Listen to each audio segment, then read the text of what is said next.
umwe mu bana yavutse afite ijisho rimwe. kana li ahadi al-atfali aynun wahida fa ajrat lahu ummuhu amaliyatan jarahiyya. mama w'umubyara ahitamo kuba yakorerwa operasiyo agakurwamo ijisho. nazaat fiha ihda aynayha, yakuwemo ijisho rimwe mu maso ye. wazara'atha lahu, arangije ahitamo kuba yariha umwana we. fa asbahat hiya bi'aynin wahida, nuko uwo mumama asigara ari we ufite ijisho rimwe. kabira tiflu watazawaja, umwana yaje gukura aba umuntu w'umugabo aza no gushaka. walam yakun ya'lam anna ihda aynayhi min ummihi, ariko ntabwo yari azi ko ijisho rimwe mu maso ye yarihawe na mama we. wa kanat zawjatuhu tu'ayyiruhu bi ummihi, umugore we yajyaga asebya mama we. watastahzi'u biha, noneho umugore we akazajya anakerensa mama we. fa akhadha ummahu wa dhahaba biha ila dari ri'aya, uwo mugabo yaje gufata icyemezo gikomeye cyane cyo kuba yafata mama we akamutwara mu bigo byita ku bakuze cyangwa se ku bageze mu zabukuru. fakatabat al-ummu wasiyatan qalat fiha, nuko mama we aza kumwandikira ubutumwa bwo kumuraga, aho yagize ati: ya bunayya, mwana wanjye, hamaltuka fi batni, naragutwise mu nda yanjye. warabbaytuka fi hijri, ndakurera nkwitaho ku bibero byanjye. wanazartu ilayka bi'aynayi, najyaga nkurebesha amaso yanjye.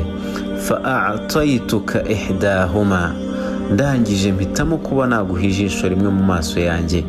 waraqabtuka bi ukhra, noneho nsigarana ijisho rimwe akaba ariryo nzajya nkurebesha.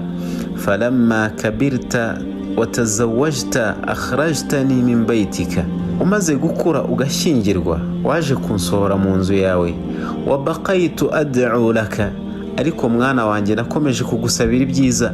fa idha kharajtu min ad-dunya ila al-akhirah, nindamuka mpfuye ngana ku munsi w'imperuka. famurra ala qabri wa qul, nuzajya unyura ku mva yanjye uzajya uvuga uti: rabbi irhamhuma kama rabbayani saghira, mana nyagasani girira impuhwe ababyeyi banjye nk'uko bazingiriye nkiri mutoya. hina idhin, ako kanya uwo mugabo akimara gusoma ubwo butumwa, alima al-ibnu li awwali marra anna ihda aynayhi min ummi, nibwo yahise amenya ko ijisho rimwe mu maso afite ari mama we wari wararimuhaye. wa kana sababu zawjatahu, ibyo byose byari byarabaye impamvu yari yaratewe n'umugore we.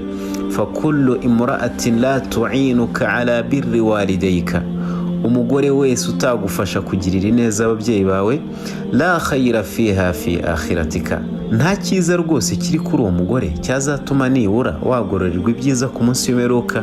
wa kullu mawludin la yu'inuka ala birri walidayka, n'umwana wese wabyara akaba atagufasha cyangwa se ngo yite ku kuba wagirira neza ababyeyi bawe, la khayra fihi, uyu nguyu nawe nta cyiza kimurimo.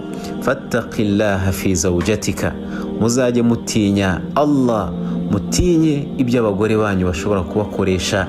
wahrisu ala tawqiri ummika wahtiramiha, uzajye wita cyane kukumvira mama wawe no kumwitaho no kumuha icyubahiro akwiye nk'umubyeyi.